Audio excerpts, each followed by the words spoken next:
Good morning.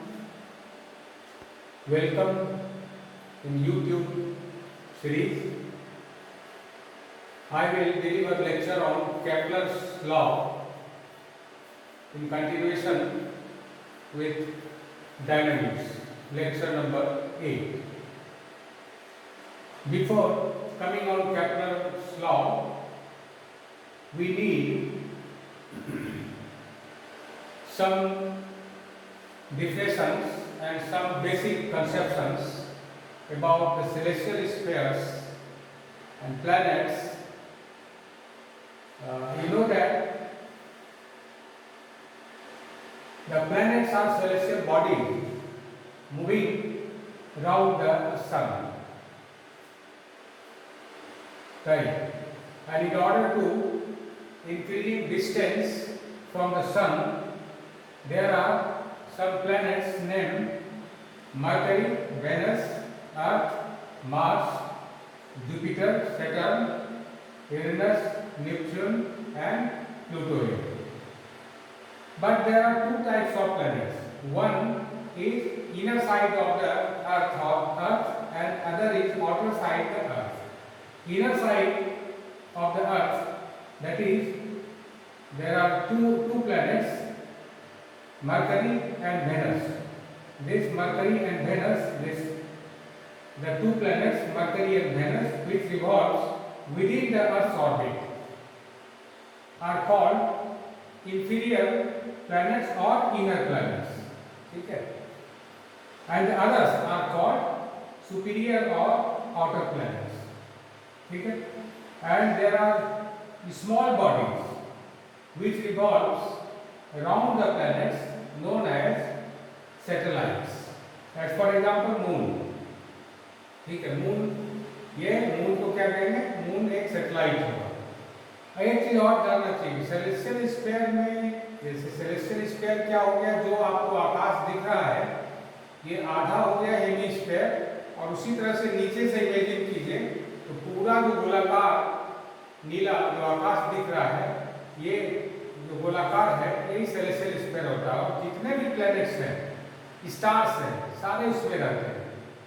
लेकिन Kepler's law के discussion के लिए यहाँ पर हम पर्टिकुलराइज कर रहे हैं, यानी सन के लिए, सन के चारों ओर जितने भी प्लैनेट्स मूव कर रहे हैं, दीज आर, जितने भी सेलेस्टियल बॉडीज मूव कर रहे हैं, these are known as the planets.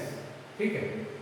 और बाकी सेलेस्टियल स्फीयर में जितने स्टार हो सकते हैं, प्लैनेट्स हो सकता है, सारा चीज होता है। और उसमें एक फिक्स्ड स्टार होता है known as pole star.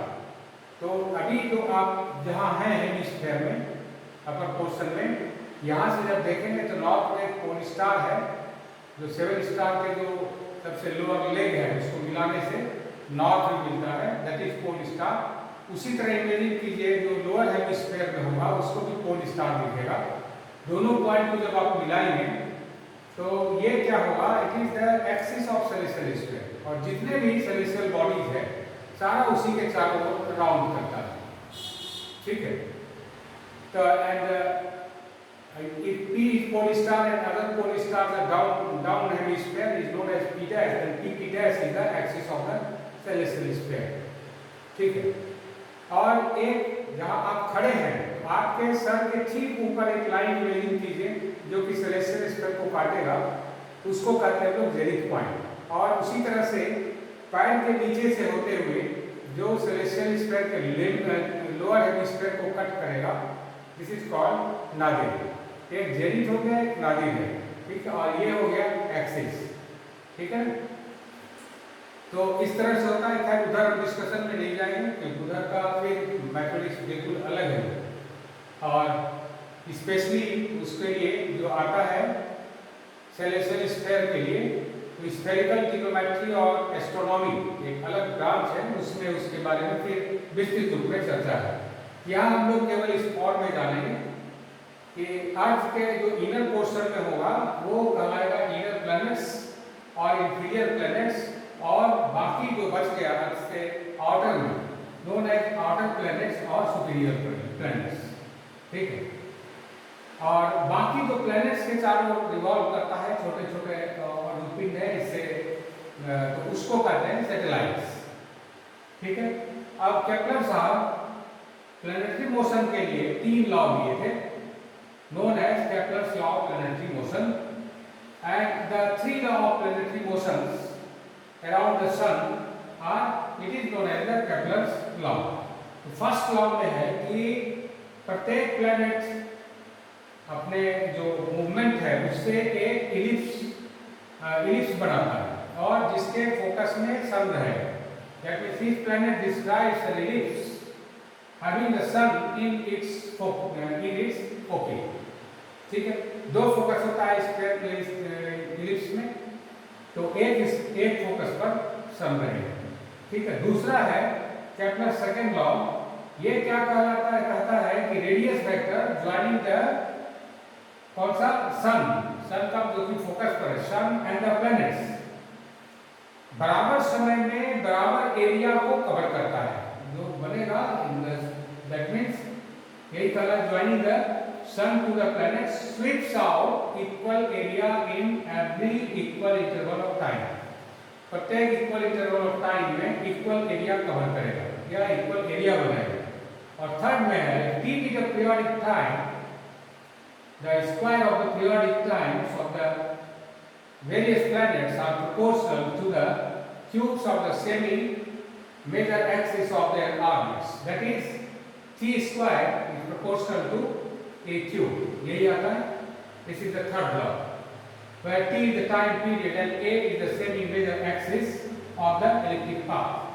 2a is the length of the major axis, and so half of the major axis, that is semi-major axis, is denoted by small a. Right?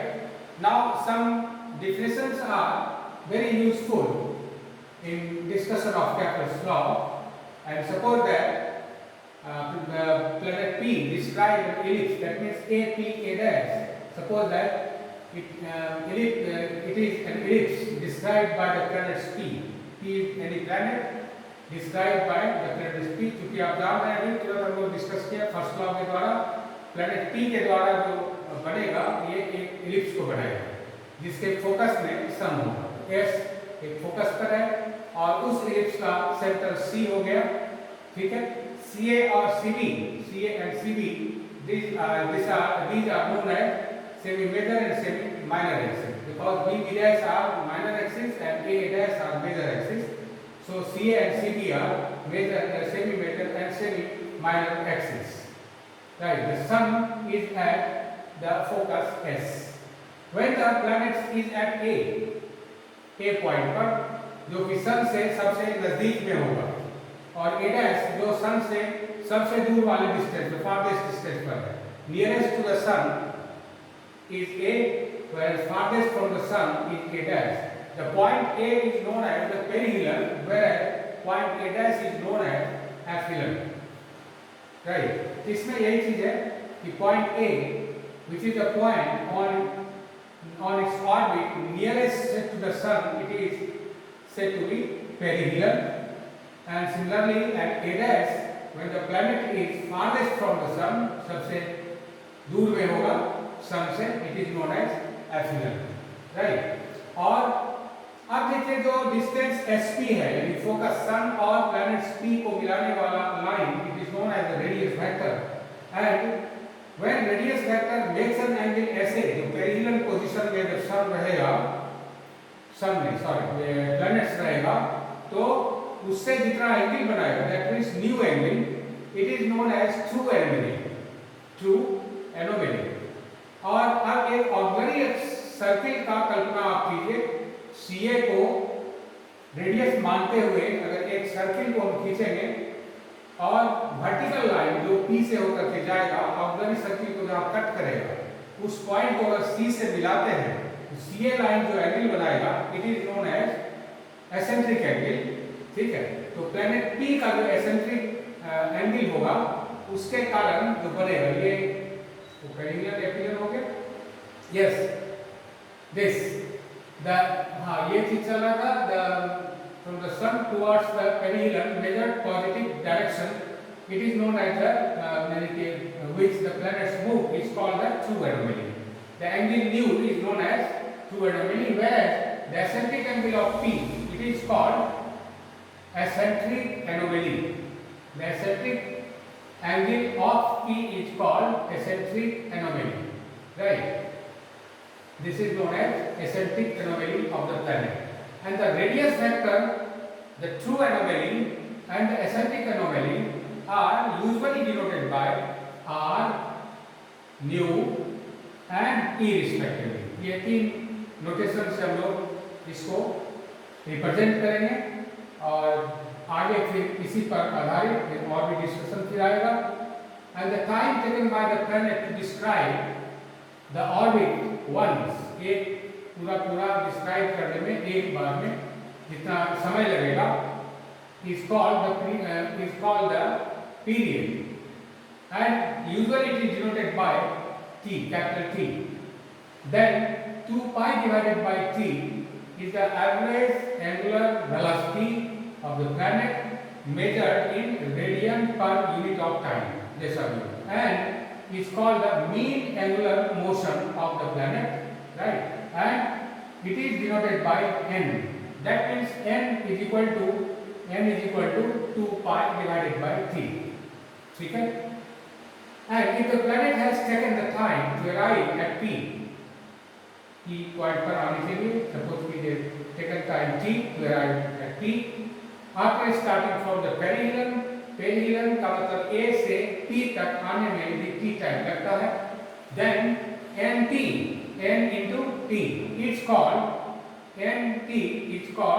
the mean anomaly denoted by capital M. Very important, ये बहुत important है. Perihelion से P position तक आने में अगर t time लगता है, after time t, then n into t, where n is equal to 2 pi by t, then nt is called the mean anomaly of the planet, and it is the angle which the radius vector would have described in time t after starting from the perihelion. ये बात किए थे. After starting from the perihelion position, if the angular velocity of the planet had been constant and equal to the mean angular motion. अब देखिए क्या है इसमें, एक बहुत इंपॉर्टेंट है, the heliocentric distance of a planet.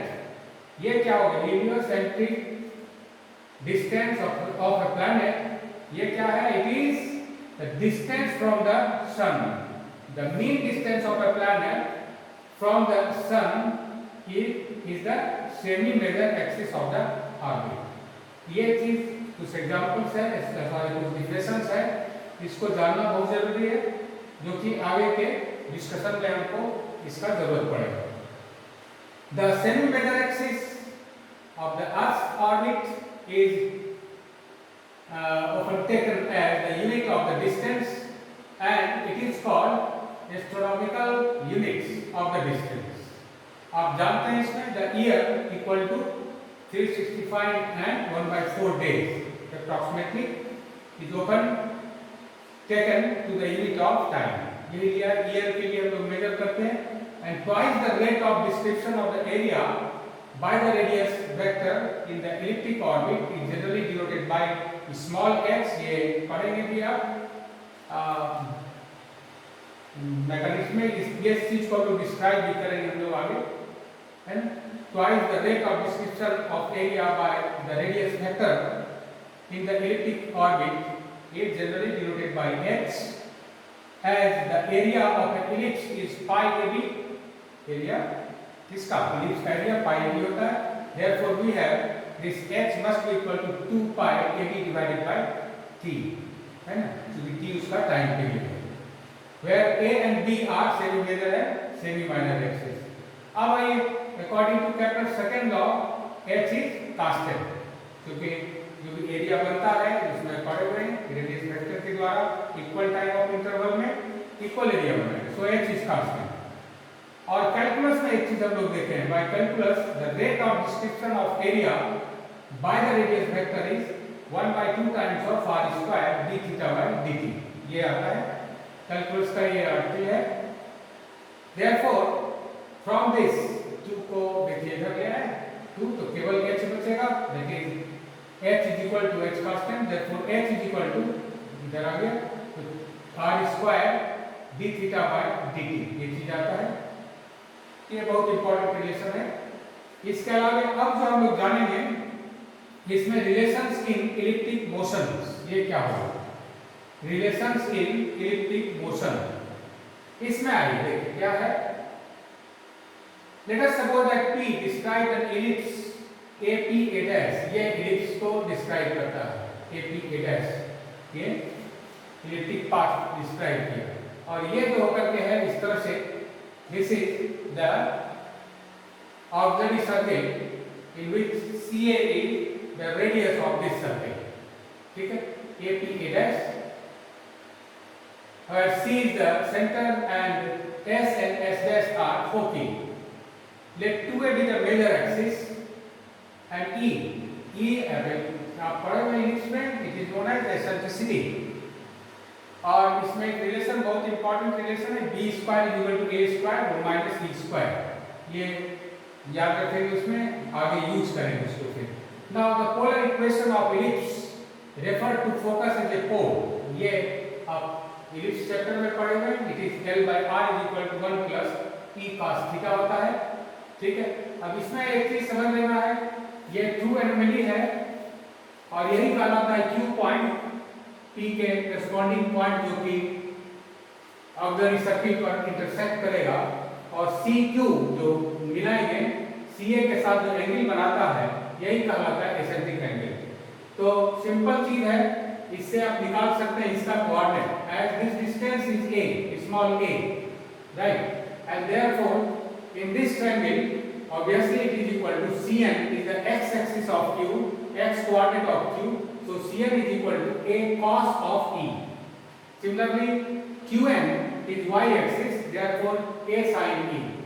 As P is the corresponding point, so obviously the x coordinate of the point P will be the same, that is a cos E, and y coordinate is can be obtained by the equation of the ellipse by putting the value of x, that is x square by a square plus y square by b square is equal to 1, उसमें a cos E मान रख देंगे x का, we can calculate the value of y and y is obviously b sin E, ये मिल जाएगा, and this is the true anomaly and this is known as eccentric anomaly, right?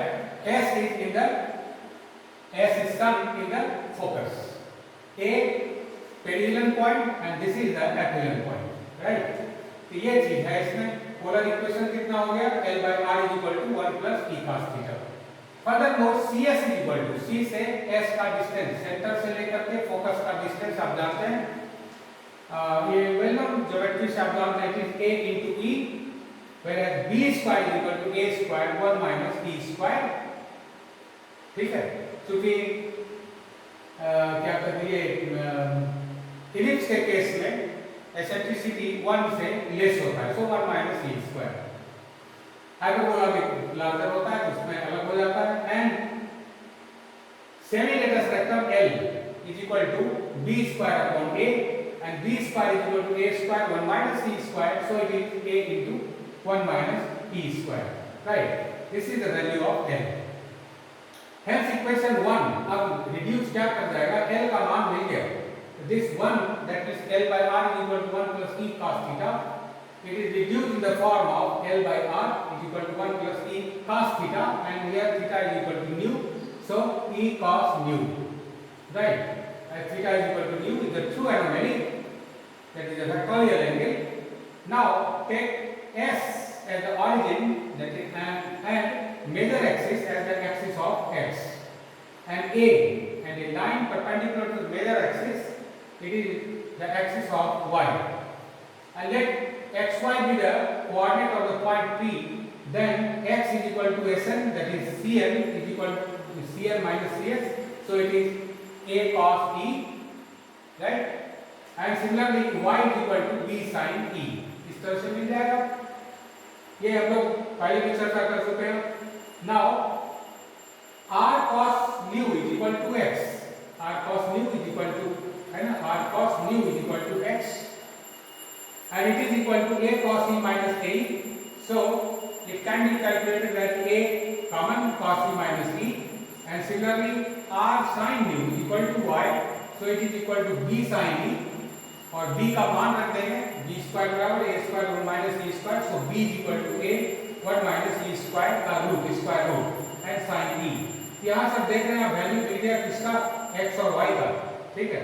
अब इस दोनों के लिए जोड़ दें तब क्या मिलेगा, a cos e और b sin e squaring and adding we get r square is equal to right side के स्क्वायर का सम, इसको कर देंगे है ना, and this is equal to right side is equal to a square common हो जाएगा cos square e plus sin square e minus 2e, यहाँ से 2e cos e और plus e square common 1 minus sin square e, and this is equal to 1 minus sin square e is equal to cos square e, so you get a square, sorry double minus में one single minus होगा 1 minus 2e cos e और plus e square cos square e, and which gives 1 minus 2 cos e plus e square cos square e, it gives 1 minus e cos e whole square, and so r square is equal to a square 1 minus e cos e whole square, so r is equal to a 1 minus cos e. It is very important equation, that is r is equal to this. Now from 2 and 4, okay, two equation, number 2 equation is this, a cos e is minus of this, r cos b is equal to this. 2 and 4, r cos b divided by this is equal to कितना, ये r cos b का मान हो गया और r का मान इतना हो गया, इसको रखेंगे, then we can find the value of cos nu is equal to this thing. अब क्या करेंगे, यहाँ से कंपोनेंटो डिवाइड करके 1 minus cos b divided by 1 plus cos b is equal to, तो नीचे वाला पार्ट 1 है, 1 minus cos b, that means 1 minus cos e minus of this, numerator minus denominator, and similarly numerator plus denominator. तो component को divide करेंगे और इसमें से 1 प्लस e यहाँ आ गया, यहाँ से भी दोनों में कॉमन ले लेंगे माइनस कॉमन, तो we can write this is equal to this, ठीक है.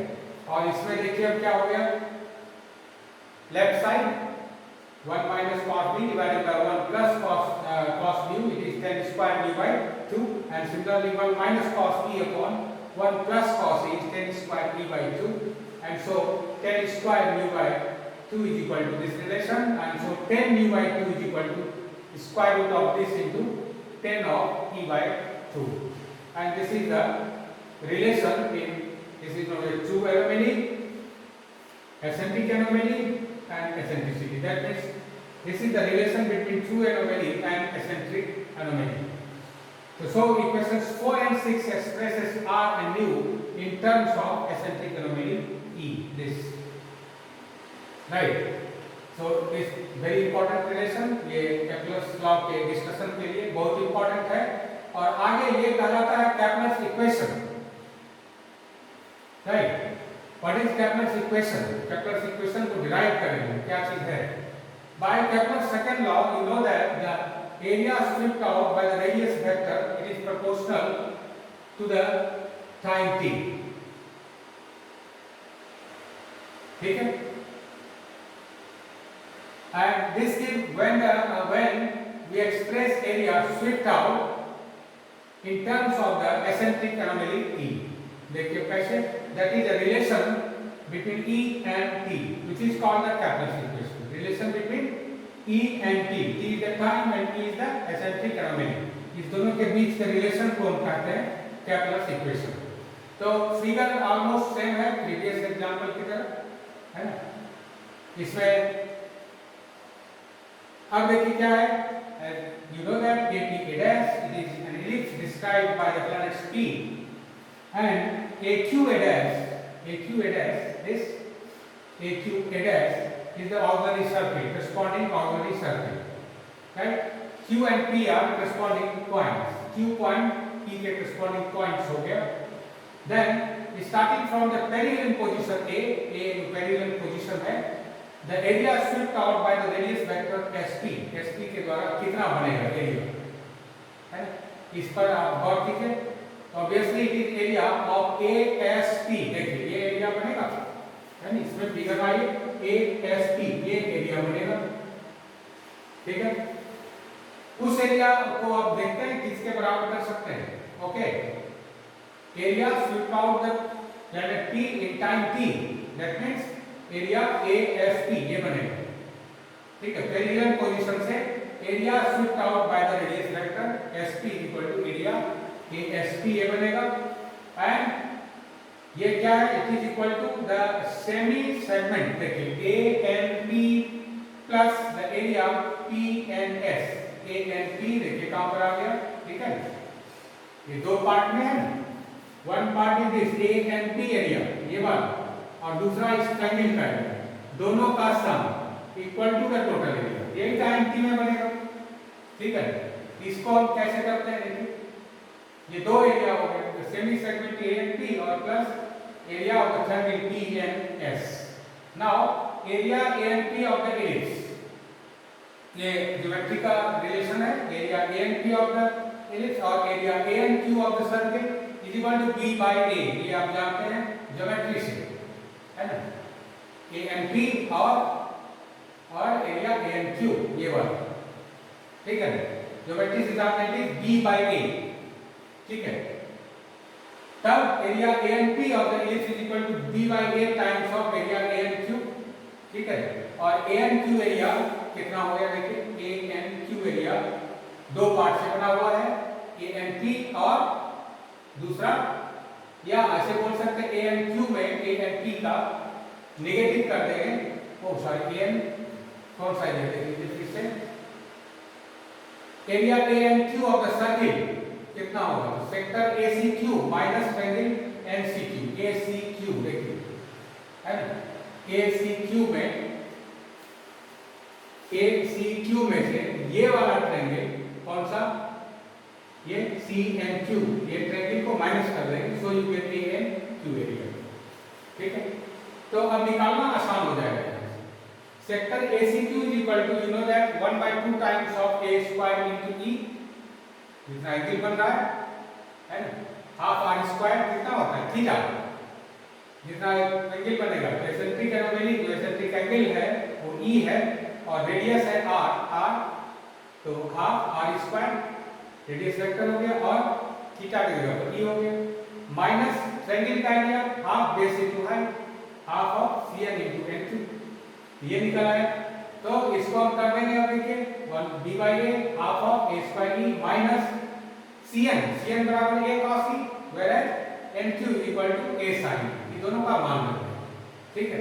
तो कॉमन ले लीजिए, 1/2 times of AB you get E minus sin E cos E, ये, and area PNS is equal to half of SN into NP। PNS ये क्या है, देखिए PNS ट्रायंगल का एरिया हो गया, half base into height, SN और PN, इसके फॉर्म में आएगा ये, ठीक है। Area PNS is equal to half of SN into NP, and it is equal to NP के लिए हो गया B sin E, where SN is equal to CN minus CS, whereas CN is equal to A cos E, and CS centre से focus का distance, and you know that it is AE, so this दोनों में से A common मतलब B common, तो AB, that is you get half times of AB cos E minus E into sin E। एक और दो से हम निकाल सकते हैं area swept out by the radius vector SP from A, and which is equal to, obviously now it is equal to 1/2 times of AB E minus E sin E। तो आप देख रहे हैं ये रिलेशन किसमें आ गया, this is the relation in eccentric anomaly, capital E is the eccentric anomaly, whereas E is eccentricity of the elliptic orbit, जो कि कांस्टेंट होता है पर्टिकुलर ऑर्बिट के लिए। Again the rate of description of the area is pi AB upon T, and n is equal to 2 pi by 3, and therefore the rate of description of the area is 1/2 times of AB into n आ गया, ठीक है।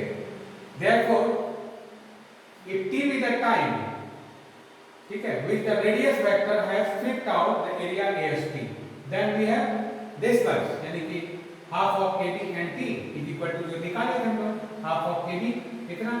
तो अब देखिए इसमें क्या हो गया, ए बी और ए बी कैंसिल, तो बच गया कितना, half of N T. Previous में हम लोग इसको डिस्कस किए थे, half N T it gives the mean anomaly that is written by capital M is equal to E minus sine E. तो मीन एनोमली और एसेंट्रिक एनोमली के बीच रिलेशन हो मिल गया, and this is known as M is equal to N T, and this is called Kepler's equation. ठीक है, and this is the basic equation two determine E when m is given, right? This is the Kepler's equation. तो ये बहुत important इसका है, और इसके बाद तब हम लोग जानेंगे फिर और भी इसमें डिस्कशन है नेक्स्ट लेक्चर में। आज तक के लिए इतना ही। Thank you to all.